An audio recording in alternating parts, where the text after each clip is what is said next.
ఓం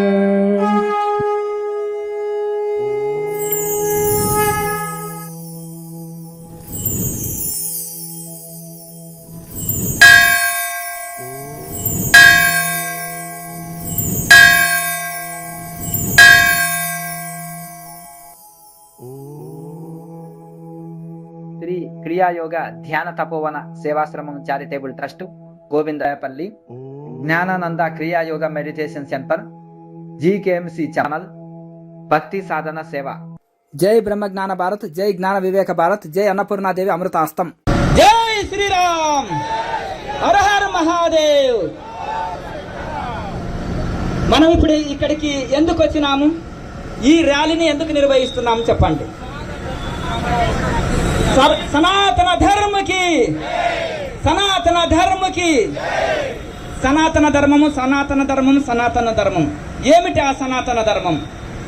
సనాతన ధర్మం అంటే సత్యము, ధర్మము, నీతి, నిజాయితీ, తల్లిదండ్రులని మనము గౌరవించుట, వారికి సేవ చేయుట, గురువులని పూజించుట, పుట్టిన నేలకు, పుట్టిన దేశానికి సేవ చేయుట. అలాగే మనము మమాత్మ సర్వభూతాత్మ, నా ఆత్మనే అందరిలో ఉంది అని మనము సమత్వంతో జీవించుట. మన ధర్మాన్ని ఆచరించాలి, ధర్మాన్ని గౌరవించాలి.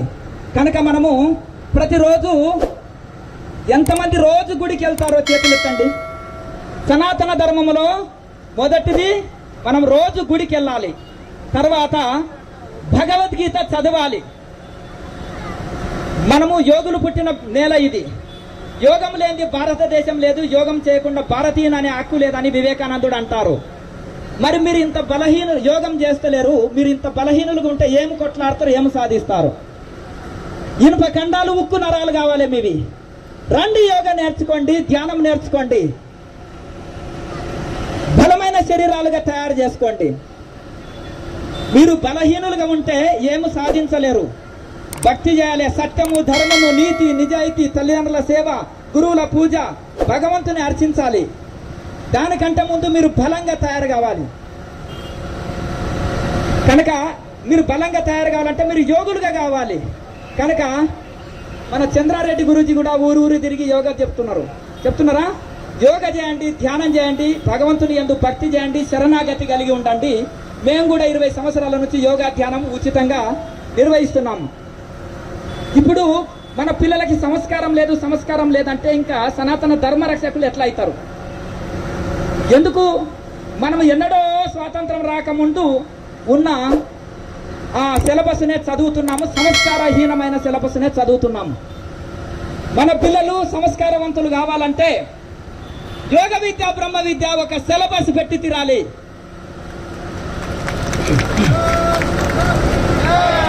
అది కావాలంటే 5 కోట్ల మంది సంతకాలు కావాలి. 5 కోట్ల మంది సంకల్పాన్ని చూసి పార్లమెంటు గేట్లు మీరు జై శ్రీరామ్ అన్న, లేకపోతే జై సనాతన ధర్మం, లేకపోతే జై బ్రహ్మ జ్ఞాన భారత్ అంటే పార్లమెంట్లు గేటు కూడా కదలాలి. మీ 5 కోట్ల మంది సంకల్పం చేత మనకు యోగ విద్య, బ్రహ్మ విద్య ఒక సిలబస్ వచ్చి తీరాలి. ఎప్పుడైతే యోగ విద్య, బ్రహ్మ విద్య ఒక సిలబస్ అయిందనుకో, మన బిడ్డలు అర్ధాంతరంగా గుంటపడితో చనిపోరు. అలాగే ఆత్మహత్యలు చేసుకోరు. నాకు ర్యాంకులు రాలేదు, మార్కులు రాలేదని ఆత్మహత్యలు చేసుకోరు. పక్కింట్లో ఈరోజు జరిగిందంటే రేపు మన ఇంట్లో జరుగుతుంది. మన విదేశీయులేమో యోగాన్ని బిట్లు చేసి బిజినెస్ చేస్తుంటే మన వాళ్ళేమో లక్షల జీతాలకు పరిగెత్తి అర్ధాంతరంగా చనిపోతున్నారు. బీపీ, షుగర్లు, రోగాలు, నొప్పులుంటే మీరు సనాతన ధర్మం కోసం ఏం రక్షిస్తారా? ఏం సాధిస్తారు? మీరు ఇనుప కండలు, ఉక్కు నరాలు కావాలి మీ శరీరం. రండి, యోగా చేయండి, ధ్యానం చేయండి, సూర్య నమస్కారాలు చేయండి, సాధన చేయండి. మీరు సంపూర్ణ శరణాగతిలో దైవాన్ని అర్చించండి. ఎప్పుడైతే ఏకాగ్రతతో ధ్యానం చేస్తారో అప్పుడు దైవం పిలిస్తే పలుకుతారు. కనుక పూజలు, గుడికి వెళ్ళండి, భగవద్గీత చదవండి, దాంతోపాటు యోగా చేయండి, ధ్యానం చేయండి. మీరు ఆత్మవిశ్వాసం కలిగి ఉండండి, అలాగే మనోబలం కలిగి ఉండండి. అది కలిగి ఉండాలంటే యోగము, ధ్యానం చేయాలి. అప్పుడు సంపూర్ణ ఆరోగ్యంతో ఉంటుంది. సంపూర్ణ ఆరోగ్యకరమైన భారతదేశము, సంపూర్ణ మనశ్శాంతితో కూడిన భారతదేశము, అలాగే ప్రతి ఒక్కరు కూడా ఆత్మజ్ఞానంతో కూడిన భారతదేశం. చెప్పండి, జై బ్రహ్మజ్ఞాన భారత్, జై బ్రహ్మజ్ఞాన భారత్, జై బ్రహ్మజ్ఞాన భారత్. భారత్ మాతాకి, భారత్ మాతాకి. ఓం నమ శివాయ. జై శ్రీరామ్, జై శ్రీరామ్.